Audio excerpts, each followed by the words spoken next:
The Grand Assembly Hall floated in the darkness of space, a massive structure that had witnessed 3,000 years of galactic politics. Inside, representatives from 200 species gathered in their designated zones. Some breathed oxygen, others methane. Some existed as energy beings, while others required pressure suits just to survive in the shared environment. The Galactic Council had mastered the art of bringing impossible differences together under one roof. Ambassador Daehyun stood at the human podium, a simple raised platform that seemed insignificant compared to the towering seats of elder species. He wore a plain black suit, refusing the ceremonial robes that other diplomats favored. His face remained calm, though he knew what was coming.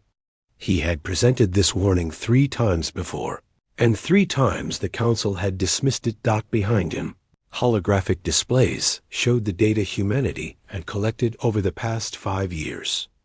Deep space observation networks had detected something moving between galaxies. It wasn't a fleet or an invasion force. It was something far worse. The phenomenon erased everything in its path, leaving behind absolute emptiness. 17 galaxies had already vanished from the observable universe. Humanity had named it the Silence. Overseer Vexrel spoke first, his voice resonating through every translator in the chamber. The ancient luminar existed as pure energy, his form shifting between colors that most species couldn't even perceive. He had led the Council for 800 years, and his words carried the weight of that experience. Ambassador Daehyun, the Council appreciates human enthusiasm.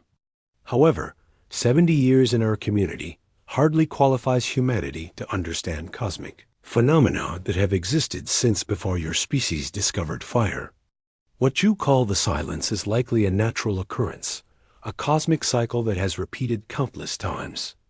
We have records spanning millions of years. If this threat were real, we would know. Murmurs of agreement rippled through the assembly. The Kasif Dominion representative, a massive reptilian creature named Vexther, rose from his heated stone seat.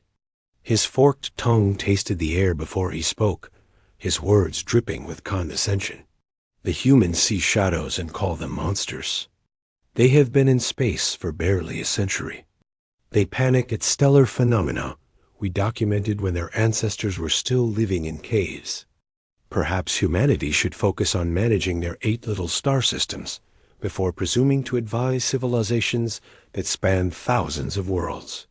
Laughter echoed through the chamber. Not cruel laughter, but the kind reserved for children who speak out of turn. The insectoid Vrel Swarm Queen clicked her mandibles in what her species considered polite dismissal. Even the normally sympathetic Arinthian delegation remained silent, their bird-like features showing no support for the human position. Daehyun waited for the chamber to quiet. He had expected this reaction. Humanity always knew it would come to this moment. He activated 3 additional displays, each one showing detailed proposals his team had spent months preparing. The human delegation offers 3 concrete suggestions. First, immediate coordination of military assets to study the Silence and develop defensive measures. Second, sharing of all relevant technologies between member species to accelerate our understanding. Third, establishment of evacuation protocols for civilian populations in case defensive measures fail. These proposals require no immediate resource commitment. We ask only for cooperation and preparation. Overseer Vexrel didn't even review the proposals. The Council has weathered every crisis in recorded history. We survived the Plague Wars, the Great Silence of the Outer Rim, and the Dimensional Incursion. Each time, younger species panicked while we remained steady. Your proposals would create unnecessary alarm and disrupt the carefully balanced peace we have maintained. The answer is no. Vexther added his own dismissal. Humanity wishes to gain access to military technologies and strategic information under the guise of a fabricated threat. The Kasif Dominion sees through this transparent manipulation. We reject all 3 proposals and suggest that Council consider whether humanity's continued membership serves our collective interests. Other voices joined in.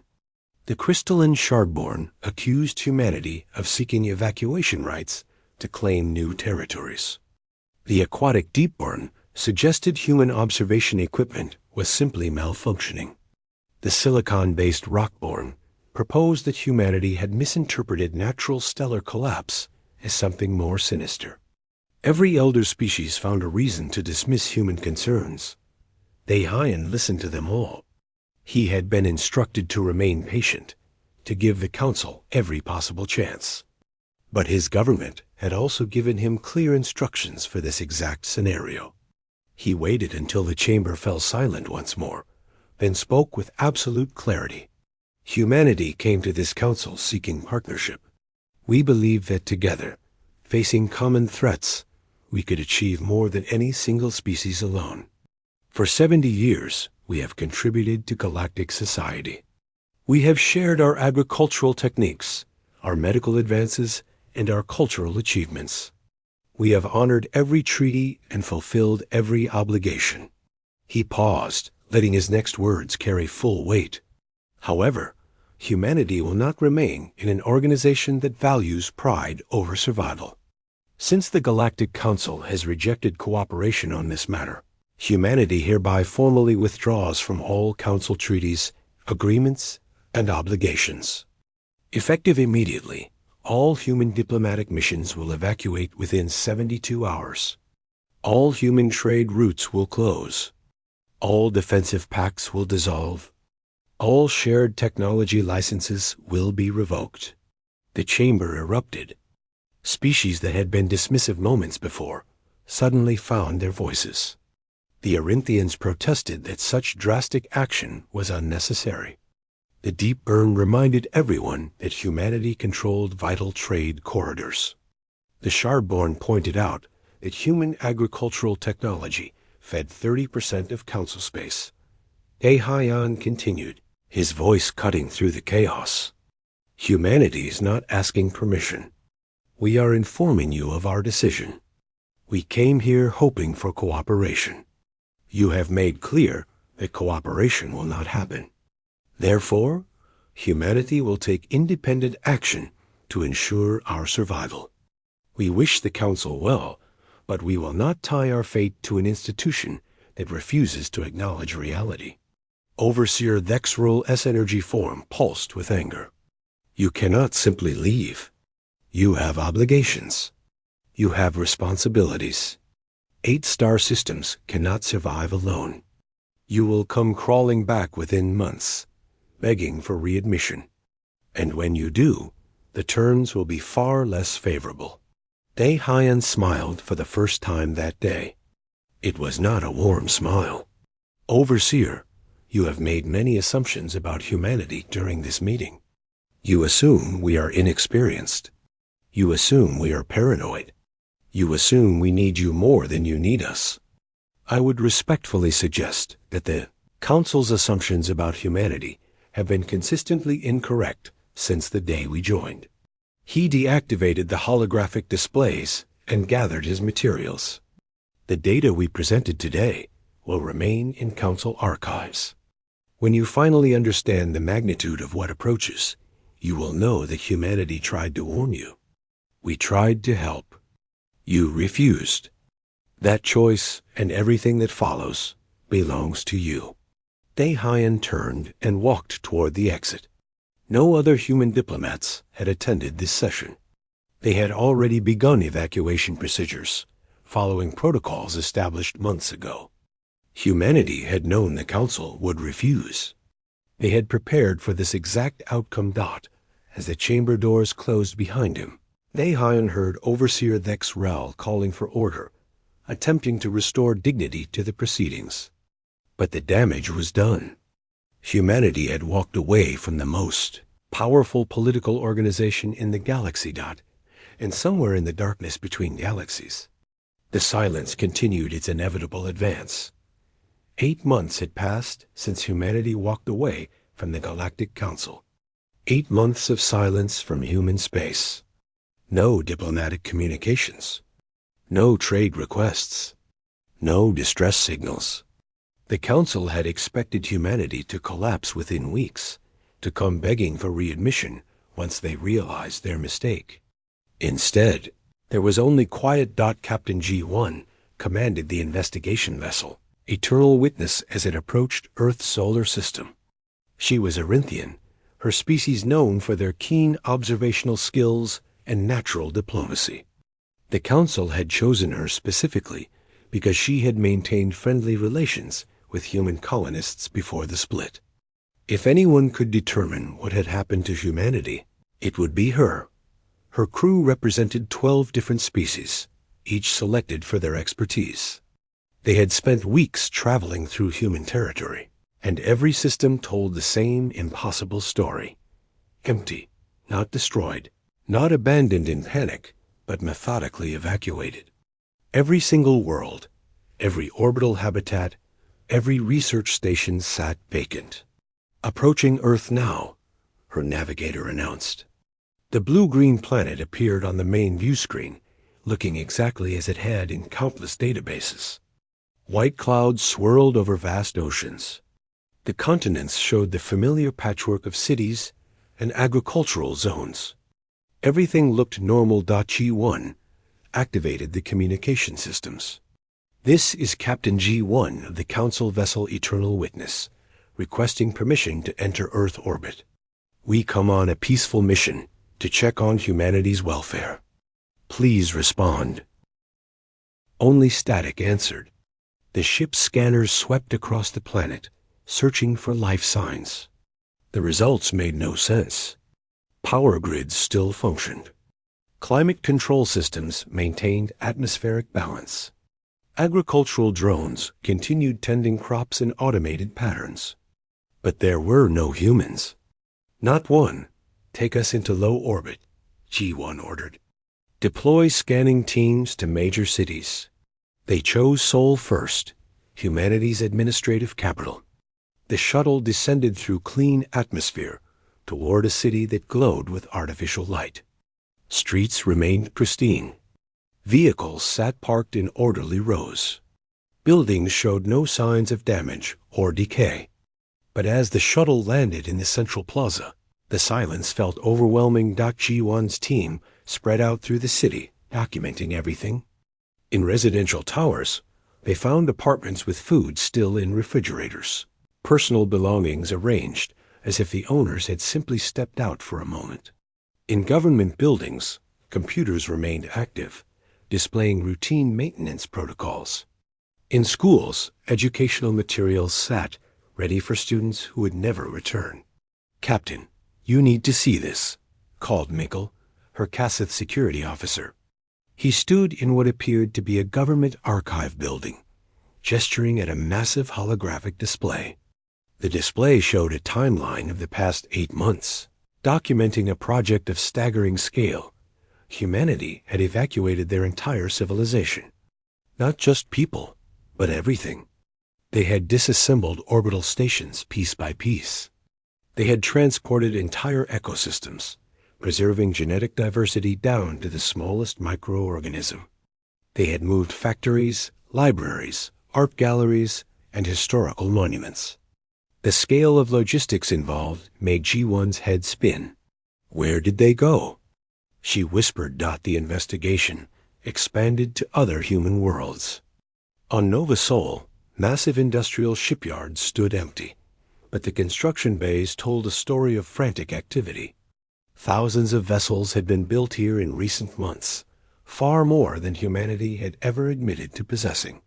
The designs were revolutionary, incorporating propulsion systems that pushed beyond known physics. At Hanyang Station, a research colony orbiting a distant moon, G1's team made their most significant discovery. The laboratories had been abandoned, but not before researchers carefully archived their work. The data cores contained theories on stable wormhole generation, quantum-locked shielding technology, and something called dimensional anchoring. These technologies shouldn't be possible, breathed Nira, the team's shard-born scientist. Her crystalline body refracted light in patterns that indicated deep confusion. Humanity's theoretical physics was generations behind Council standards. This work represents centuries of advancement compressed into decades. G1 reviewed the files with growing understanding. Humanity hadn't been paranoid. They had been preparing. While the Council dismissed their warnings, humans had been developing technologies that would let them escape. They had been building ships. They had been planning an exodus on a scale that defied imagination. The final piece came from a message beacon in Earth orbit. It activated automatically as the Eternal Witness passed, programmed to respond only to non-human vessels. Daehyun's face appeared on the view screen, looking exactly as he had during that final council session. If you are watching this, then humanity has successfully completed our relocation, the recording began. Captain G1, if you're the one leading this investigation, then I'm pleased. You always treated us with respect, even when your government did not. Daehyun's expression remained neutral, but G1 detected sadness in his eyes. Humanity spent the past 8 months relocating our entire civilization beyond the galactic rim, into a region we call the Deep Dark. Every human being, every piece of our culture, every achievement of our history has been moved to a new home. We took everything we could carry and destroyed what we couldn't, ensuring no species could benefit from our departure. The recording continued. The silence will reach Council space within 2 years, possibly sooner. We detected acceleration in its advance pattern 3 months ago. Our new home lies far beyond its projected path. We have sealed the route behind us using quantum barriers that will collapse any vessel attempting to follow our trajectory. G1 felt cold spreading through her body. 2 years. The Council had 2 years before everything ended. We wish you well, Daehyun said. We truly do. But humanity will not be coming back. The Council made its choice. You valued pride over cooperation, ancient authority over new ideas. We offered partnership and received dismissal. So we chose survival over loyalty to an institution that never valued us. The recording paused, and Daehyun's expression softened slightly. To those who showed us kindness during our time in the Council, we are sorry we could not save you. We tried. We warned you. We offered every solution we could imagine. But we will not sacrifice our entire species for those who refuse to listen. May you find wisdom before the end. The message terminated, leaving G1 staring at a blank screen. Her crew stood in shocked silence. No one spoke for several minutes.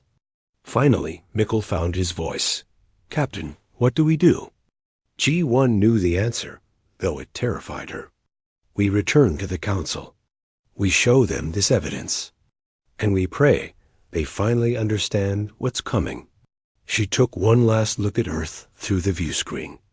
The beautiful blue planet continued its orbit, maintained by automated systems that would function for decades without any human intervention.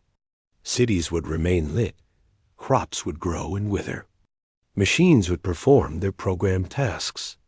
But the humans who built this world, who loved it, who called it home, were gone.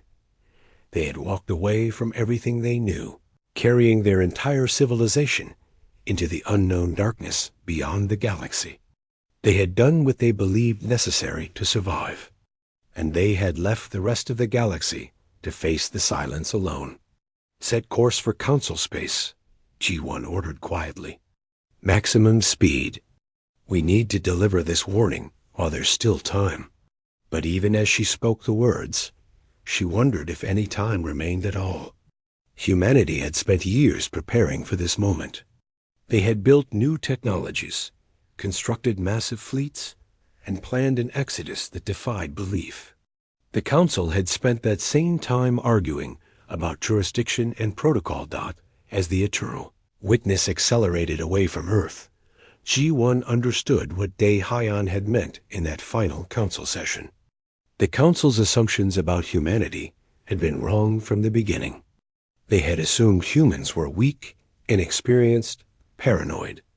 They had assumed humanity needed the Council more than the Council needed humanity. Looking at the evidence of what humanity had accomplished in just 8 months, G1 realized the terrible truth. Humanity had never needed the Council at all. They had wanted partnership, but they had never required it for survival. The Council, however, might have needed humanity far more than anyone realized. And now it was too late to find out. The Council chamber looked different now. Gone was the casual arrogance that had defined 3,000 years of governance. The representatives who gathered now carried fear in their eyes, regardless of which species they belonged to. Captain G1's report had changed everything. Overseer Vex Ral floated at the center of the chamber, his energy form flickering with colors that indicated distress. The ancient Luminar had led with absolute confidence for 8 centuries. Now, for the first time in living memory, he appeared uncertain. The outer colonies of the Vrel swarm have gone silent, he announced. Not destroyed, not conquered, simply gone. Our fastest ships arrived to find empty space where 17 star systems should exist. No debris, no radiation signatures, no evidence that anything ever existed there at all. The chamber erupted in panic. Species that had dismissed human warnings now shouted accusations at each other. The Cassith blamed the Shardborn for not detecting the threat sooner. The Deepburn accused the Rockburn of withholding defensive technologies. Ancient alliances fractured as survival instinct overwhelmed diplomatic courtesy. Vexther, the Cassith representative who had mocked Dehyan 8 months ago, rose from his seat. His scales had lost their usual vibrant color, showing the stress his species experienced during crisis. We must access the human research. The data from Hanyang Station contained defensive theories. If we can replicate their technologies, we tried, interrupted Nira, the Shardborn scientist who had examined the human laboratories. The research is incomplete.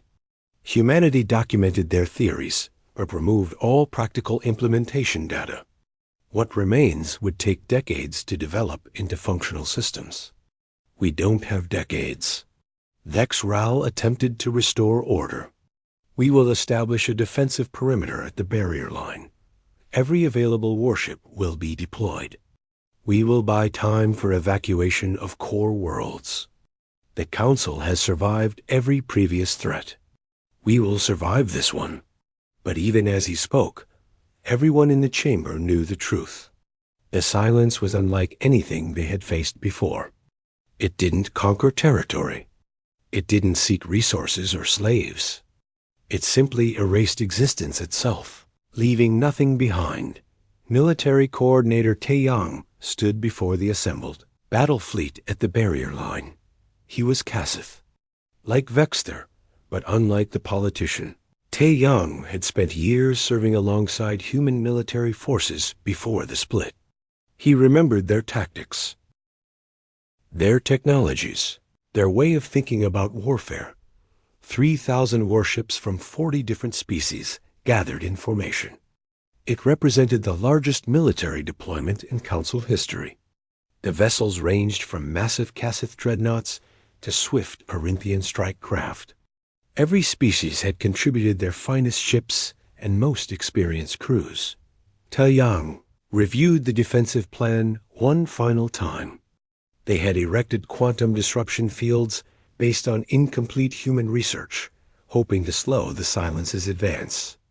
Behind the military perimeter, civilian evacuation ships prepared to flee toward core worlds. It was a desperate strategy, but it was all they had. All ships, this is Coordinator Taeyang. The Silence will reach our position within the hour. We don't know if our defenses will work. We don't know if we can even slow it down. But we're going to try. For every minute we hold this line, millions of civilians gain time to evacuate. Whatever happens here today, know that you're giving innocent lives a chance at survival. His words echoed through 3,000 ships. Crews from species that had spent centuries at peace prepared for a battle unlike any in their history. They weren't fighting an enemy they could shoot or negotiate with. They were standing against the fundamental unraveling of reality itself. The silence appeared on long-range sensors as an absence, a void where matter and energy ceased to exist. It moved with terrible purpose, consuming everything in its path at a pace that accelerated with each passing hour. Stars vanished. Planets disappeared. Space itself seemed to fold inward, collapsing into nothing. "Quantum fields activated," reported the tactical officer, reading stable disruption patterns across the entire perimeter. Field strength at maximum. For 3 hours, the defensive perimeter held. The quantum disruption fields created barriers that the silence couldn't immediately penetrate. Hope spread through the fleet. Maybe humanity had been wrong about this being unstoppable. Maybe the Council's combined might could succeed where individual species would fail. Taeyang watched the readings carefully, and a cold dread built in his chest. The silence wasn't stopped. It was adapting. The quantum fields were weakening as something on the other side learned their patterns, analyzed their frequency, and began unraveling them. Field strength dropping, the tactical officer called out. Down to 70%. 60%. Coordinator, the disruption patterns are collapsing. Reinforce the fields, Taeyang ordered. Divert all available power. It made no difference. The silence had learned enough. Without warning, the quantum fields shattered completely. The defensive perimeter, humanity's final gift to a council that had rejected them, lasted exactly 3 hours and 14 minutes. The silence flowed through the fleet like water through sand. Taeyang watched his tactical display in horror as ship icons simply disappeared. Not the red markers of destroyed vessels. Not the yellow warnings of damaged craft. The icons just ceased to exist, as if those ships had never been real at all. The massive Kassith dreadnought positioned at the center of the formation vanished first. 2,000 crew members simply stopped existing. No explosion. No debris. No final transmissions. One moment the ship was there, and the next moment there was only void. Orinthian strike craft attempted to flee, their speed their only advantage. The silence overtook them effortlessly. Deep-burn submersible vessels tried to phase into alternate dimensions, a defensive technique that had protected them for millions of years. The silence followed them between dimensions and erased them there. All ships retreat. Taeyang broadcast on every frequency. Fall back to secondary positions. This is not a battle we can win. But retreat proved impossible for many. The silence moved faster than most ships could accelerate.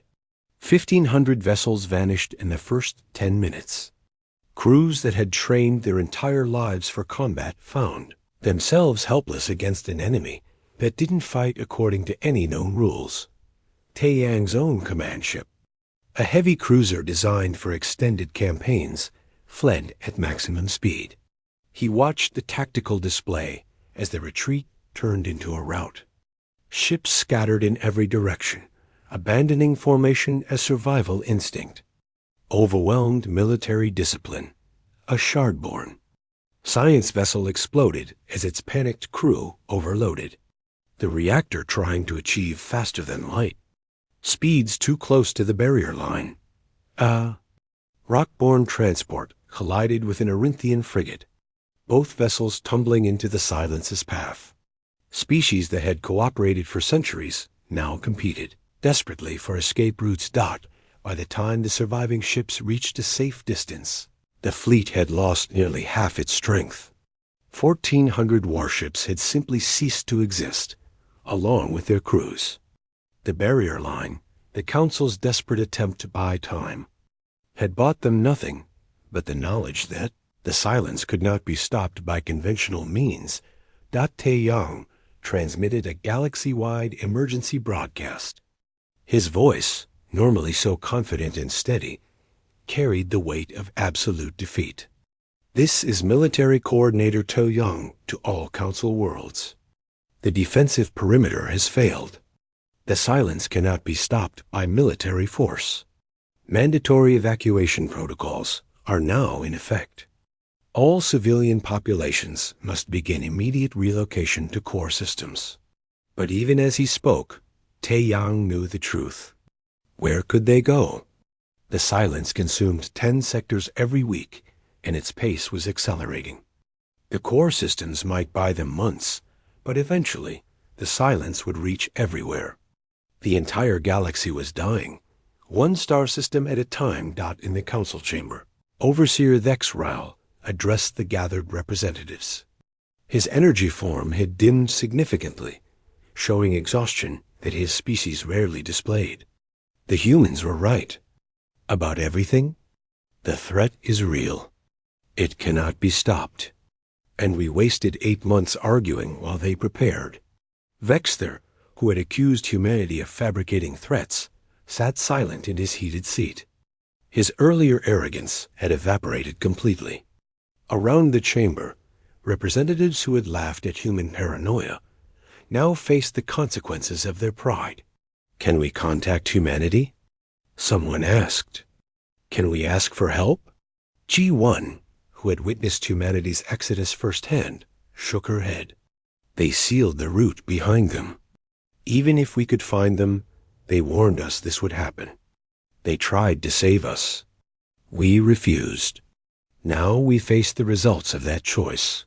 The chamber fell silent. Outside, across 200 species and thousands of worlds, civilizations that had existed for millions of years began their final days. They had ignored the warnings. They had rejected cooperation. They had believed their ancient wisdom and accumulated power made them invincible. The silence, moving through the void with terrible purpose, cared nothing for their wisdom or power. It consumed everything equally, making no distinction between elder species and newcomers, between the proud and the humble. Humanity had understood this truth. They had tried to share that understanding. And when the council refused to listen, humanity had done the only logical thing. They had walked away and saved themselves. The council, clinging to pride until the very end, had chosen differently. Now they would live or die. With that choice, the Galactic Council ceased to exist in any meaningful sense 3 weeks after the barrier line fell. The Grand Assembly Station still floated in space, but it stood empty. Representatives had fled to their home worlds, seeking whatever comfort remained in familiar surroundings. As the end approached, 30 species attempted to surrender to the silence, broadcasting messages of submission in every known language and frequency. They offered everything: technology, resources, their entire civilizations as servants. The silence consumed them without acknowledgement. It was not a conqueror seeking tribute. It was a force of nature, as indifferent to pleas as a tsunami or earthquake. 70 more species descended into civil war as populations rioted over limited evacuation resources. Ancient governments collapsed overnight. Planetary governors hoarded ships for themselves, while ordinary citizens fought desperately for any means of escape. The careful social structures built over millennia crumbled in weeks when survival became the only priority. The Luminer, who had governed the Council with absolute authority for 3,000 years, withdrew into hermetic isolation. Thexral and his entire species retreated to their home dimension, sealing the pathways behind them. They preserved themselves while abandoning every species that had trusted their leadership. Their departure sparked rage and despair across council space. In the chaos, an unlikely figure emerged to provide direction. Haiyan Su had been a junior diplomatic aide in the human embassy before the Exodus. When other humans evacuated, she had volunteered to stay behind, maintaining the message beacon network that humanity left scattered across their former territory. The Council had ignored her for months, dismissing her as an irrelevant remnant of a departed species. Now, with traditional leadership gone. Desperate survivors turned to the one person who might know how to find humanity. Hyun-Soo stood in an abandoned communication center, fielding requests from dozens of species simultaneously. She looked exhausted, her simple clothes rumpled from weeks of continuous work. But her eyes remained clear and focused. Yes, humanity left markers, she told a group of Arinthian refugees crowding around her workstation. But the path leads beyond. Charted space into regions where normal, faster-than-light travel becomes unstable. Your ships weren't designed for such journeys. Most of you will die trying to follow. We'll die here for certain, an Arinthian elder responded. At least following humanity gives us a chance. Hyun-Soo couldn't argue with that logic. She pulled up the data files she had been compiling, showing the scattered breadcrumbs humanity had left. Each marker pointed toward the next, creating a trail that led steadily away from the galactic core into the unknown regions beyond the rim. The markers are encoded, she explained. Human quantum signatures that only specific sensor arrays can detect. I can teach you how to modify your ship's sensors, but the modifications are experimental. And even if you find the trail, there's no guarantee humanity will let you through. They sealed the route behind them for a reason. Word spread quickly. Species that had mocked human technology now begged for access to human innovations. The incomplete research from Hanyang Station became the most valuable information in the galaxy. Scientists who had dismissed human theories as primitive now struggled to understand concepts their own civilizations had never imagined. A coalition formed from the survivors. Not an official organization with rules and hierarchy, but a desperate alliance of species who had lost everything and had nothing left but hope. They pooled resources, sharing technology and knowledge in ways the Council had never allowed. Ancient patents and trade secrets became meaningless when extinction loomed. 10,000 ships prepared for the journey into the deep dark. They came from 200 species, carrying refugees who had watched their home worlds vanish into the silence. Some were military vessels, hastily converted to carry civilians. Others were commercial transports, never designed for long-range exploration. A few were ancient colony ships pulled from museums and restored to functionality through sheer desperation. Hyun-Soo knew the odds. 90% of these ships would fail. Their modified drives would burn out. Their life support systems would collapse. Their crews would die in the void between stars, far from anything familiar. But the alternative was remaining in Council space, where death was absolutely certain. Captain G1 volunteered her ship, the Eternal Witness, to lead the refugee fleet. She had witnessed humanity's exodus firsthand, had seen what they accomplished in just 8 months. If anyone deserved a chance at survival, it was those who had learned from their mistakes. Military Coordinator Tae Yang joined as well, coordinating the fleet's defense against pirates and desperate raiders. The collapse of civilization had freed the worst elements of society. Criminal organizations attacked refugee convoys, stealing supplies and ships. Former Council security forces, abandoned by their governments, turned to predatory behavior. The journey would be dangerous even before they left familiar space. The New Dawn, Hyun-Soo's command vessel, departed first. It was a modified human diplomatic ship, one of the few vessels humanity had left behind. She had spent weeks upgrading its systems, incorporating technologies from a dozen different species. The result was ugly but functional, a patchwork craft held together by desperate innovation. All ships, this is Hyun-Soo. We're following the first marker now. Stay in formation. Don't try to jump ahead. The route is specific for a reason. Ships that deviate from the path won't find the next marker. The fleet followed her into the unknown. They left behind everything their civilizations had built. Worlds that had existed for millions of years. Cities that housed trillions of beings. Art, literature, music, and culture accumulated across eons. All of it abandoned to the silence because there was no other choice. The journey was worse than anyone anticipated. The first marker led them into a region where space itself behaved strangely. Normal physics didn't quite work. Faster-than-light travel became unpredictable, with ships sometimes emerging light years from their intended destinations. 300 vessels were lost in the first week, simply vanishing into the strange geometries of transitional space. Mutinies broke out on multiple ships. Crews who had never worked together before struggled with the stress of constant danger. Kassith warriors fought with Arinthian navigators over command decisions. Deep-born aquatic crews clashed with rock-born silicon-based engineers over resource allocation. Old prejudices and cultural conflicts emerged under pressure. Hyun Su mediated constantly, moving between ships via shuttle, settling disputes before they could fracture the fleet. She had no official authority, but her calm determination earned respect. She had stayed behind when her entire species evacuated, dedicating herself to helping those who had once dismissed humanity's warnings. That sacrifice meant something to people facing their own extinction. G1's diplomatic skills proved invaluable.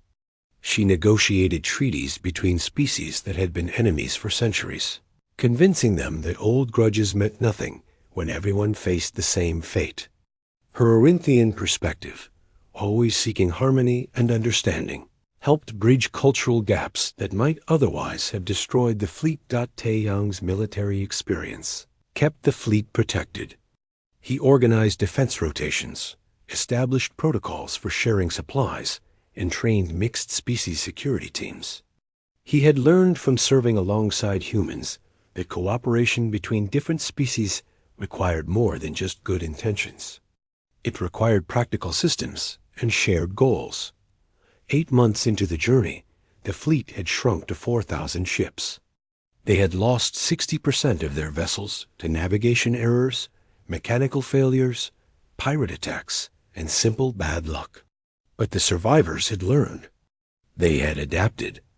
They had become something the Council never was, a true community of different species, working together because they had no other choice. The markers led them deeper into the deep dark, beyond any region mapped by Council explorers. Space grew stranger. Stars appeared in colors that shouldn't exist. Gravitational constants fluctuated. Time itself seemed to flow differently, with ships experiencing different durations for the same journey.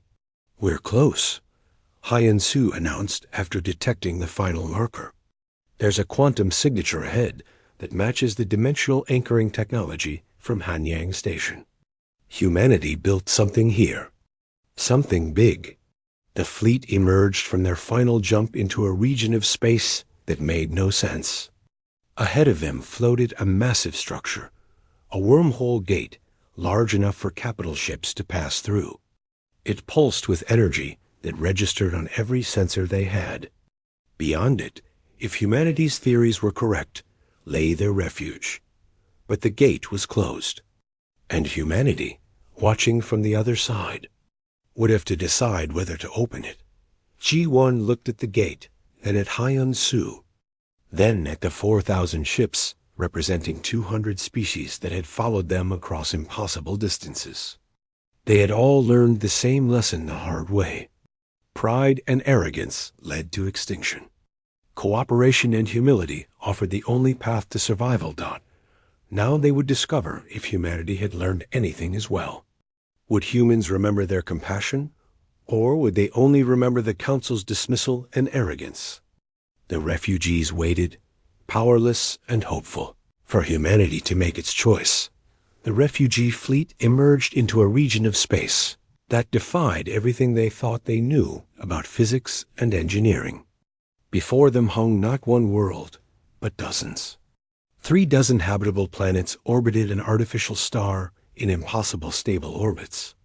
Massive orbital rings connected the planets, creating an integrated civilization that made even the grandest Council achievements look primitive by comparison, Within hours of their arrival, the refugee fleet found itself surrounded by human defense platforms. Not old Council-era ships, but vessels incorporating technologies that shouldn't exist. They moved with precision that suggested artificial intelligence far beyond anything the refugees had encountered. Their weapons remained powered, but not targeting. A clear message. Humanity was watching and prepared. Captain G1 stood on the bridge of the Eternal Witness, staring at the display with something between awe and despair. In 8 months, humanity hadn't just evacuated. They had built an empire. The scale of construction suggested capabilities that humanity had kept completely hidden during their 70 years in the Council. Either they had developed these technologies in secret, or they had always possessed them and chose not to share. A communications signal activated across all refugee vessels simultaneously. The face that appeared on every screen belonged to Counselor Min Jae, humanity's new civilian leader. She was middle-aged, with gray streaking her dark hair and lines around her eyes that suggested years of difficult decisions. She wore simple civilian clothes, no ceremonial robes or symbols of authority. Refugee Fleet. This is Counselor Min Jae speaking on behalf of unified humanity. We detected your approach 16 days ago and have been debating our response since that moment. What I'm about to tell you reflects extensive discussion among our people, and I want you to understand that this decision was not made lightly. Min Jae paused, and G1 felt her heart sink. This was a rejection. Humanity would turn them away, condemning 4,000 ships and millions of refugees to death in the void. She couldn't blame them. The Council had laughed at human warnings. They had dismissed human concerns. They had valued their ancient pride over survival. Some among us argue for granting sanctuary, Min Jae continued. They point out that many of you are innocents, civilians who had no say in the Council's decisions. Children who weren't even born when humanity walked away. Species who privately supported our warnings, but lacked the political power to change Council policy. These voices say that compassion should override anger. The Councilor's expression hardened slightly. Others demand that the gates remain closed. They remember standing before the Council, presenting evidence of the silence, offering cooperation and partnership. They remember the laughter, the dismissal, the condescension. These voices say the Council made their choice and must live with the consequences. That humanity has no obligation to save those who refuse to save themselves. Hyen Su, watching from the new dawn, felt tears on her cheeks. She had expected this. She had warned the refugees this might happen. But hearing it spoken aloud made it real in a way she hadn't quite accepted before. The debate has been fierce, Min Jae admitted. It touches on fundamental questions about who we are as a species. Do we help others because they deserve it, or because helping others is who we choose to be? Do we let past grievances determine present actions, or do we judge each situation on its own merits? These are not easy questions. A new face appeared on the screens. Ambassador Dae-Hyun, looking older than when he had walked out of the council chamber, but carrying himself with the same calm dignity. He stood in what appeared to be a government building, with other human officials visible in the background. I remember standing before the council, Dae-Hyun said quietly. I remember presenting data that showed the silence's approach. I remember offering 3 simple proposals for cooperation. And I remember Overseer Thex Ral dismissing 70 years of human contribution as if we were children speaking out of turn. His jaw tightened. I remember Vexther suggesting humanity was fabricating threats to steal technology. I remember the laughter when I proposed evacuation protocols. I remember every species that found reasons to dismiss us, to diminish us, to treat our concerns as paranoid fantasies. Dae-Hyun looked directly into the camera, and his eyes carried weight that made G1 want to look away. I won't lie to you. Part of me felt satisfaction watching the council realize we were right. Part of me enjoyed knowing they would understand, too late, that humanity's warnings were accurate. That feeling isn't noble, but it's honest. He took a deep breath. But humanity is more than our anger. We're also the species that builds homes for strangers, that shares food with those who hunger, that extends hands to those who fall, even when those same hands once pushed us away. Compassion isn't something we reserve only for those who deserve it. It's who we choose to be, regardless of circumstances. Min Jae returned to the screen. Humanity has decided to open the gates. Not because the council earned our help, but because refusing to help would make us something we don't want to be.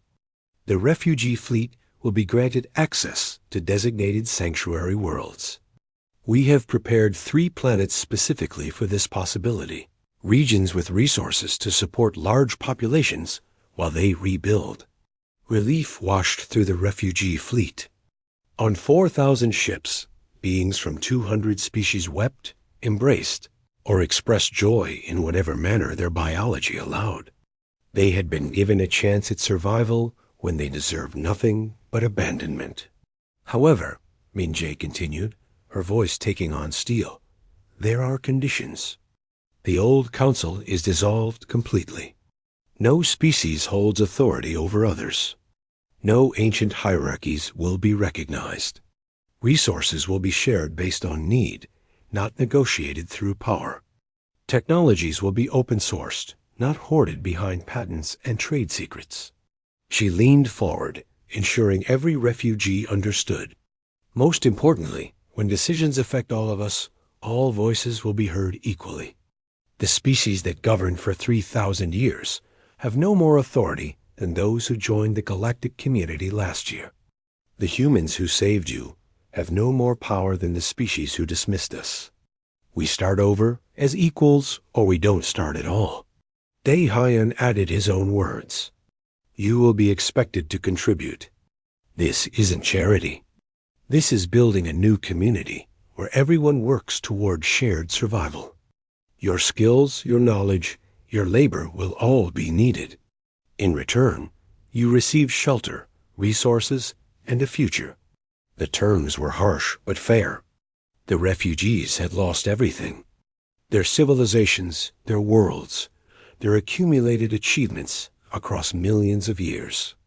But they still possessed knowledge, experience, and the capacity to work.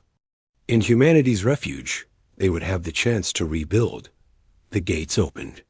One by one, the refugee ships passed through the massive wormhole into humanity's new home.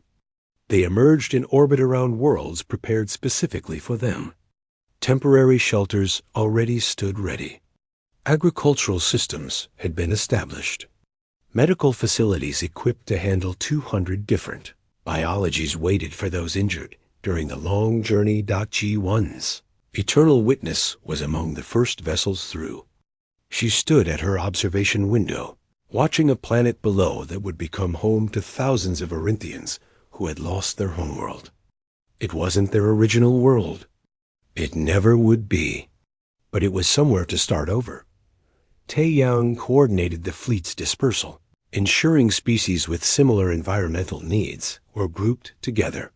His military expertise adapted easily to humanitarian logistics. He had spent a career preparing for war, but now he would spend it building peace. Hyan-Su received a personal message from Min Jae requesting a private meeting. She took a shuttle down to the surface of the main human world, landing in a city that somehow felt both familiar and alien. It looked like the Seoul she remembered from old human worlds, but built with technologies that transcended anything humanity had admitted to possessing. Min Jae met her in a simple office, no grander than any bureaucrat might occupy. The counselor offered tea, a human custom Hyan-Su had learned to appreciate during her diplomatic service. You stayed behind, Min Jae said. When every other human evacuated, you volunteered to maintain the beacon network. Why? Hyan-Su considered the question. Because someone needed to. Because I believed the council would eventually understand and need guidance. Because walking away completely felt wrong, even when walking away partially was necessary. Min Jae smiled. That's very human of you. The refugees survived because you showed them the path. They'll need leaders as they rebuild. People who understand both the mistakes of the past and the possibilities of the future. Will you help? It wasn't really a question. Hyen Su had stayed behind to help, and that purpose hadn't changed. She would continue helping, building bridges between humanity and species that had once dismissed them. Dae-Hyan joined them, bringing news that the silence had consumed the last council worlds. The galaxy they had known was gone. Everything they had left behind existed now only in memories and archived records. But in humanity's refuge, beyond the reach of the silence, life continued. We made the right choice, Dae-Hyan said, though whether he was trying to convince himself or others remained unclear. Not the easy choice. Not the choice the council deserved, but the choice that lets us remain who we are. Min Jae nodded. The question now is whether everyone else learned the same lesson. Whether they'll accept that pride and ancient hierarchies nearly destroyed them all. Whether they'll build something better, or just recreate the same mistakes in a new location. Looking out the window at the refugee settlements taking shape on the horizon, Hyen Su felt cautiously hopeful. The species gathered here had lost everything because of arrogance and inflexibility. Surely that pain would teach them something. Surely they would choose different paths going forward, but she also knew that lessons learned, under duress, sometimes faded once the immediate threat passed. The real test would come later, when survival was secure and old instincts tried to reassert themselves. Would the former council species accept permanent equality with those they once considered inferior? Would humanity maintain compassion when dealing with species who had dismissed them? The story of what happened next would be written by everyone together. Not dictated by ancient powers, but negotiated between equals. Not predetermined by millions of years of history, but created day by day through difficult choices and constant effort. The galaxy they knew was dead, consumed by the silence. But in the deep dark, beyond the reach of that unstoppable force, a new beginning waited. Humanity had walked away from the council because staying meant dying. Now they had opened the door for those who finally understood that same truth. Whether that new beginning would be better than what came before remained to be seen. But for the first time in a very long time, millions of beings across 200 species had something they thought they had lost forever: hope, and the chance to learn from their mistakes before it was too late.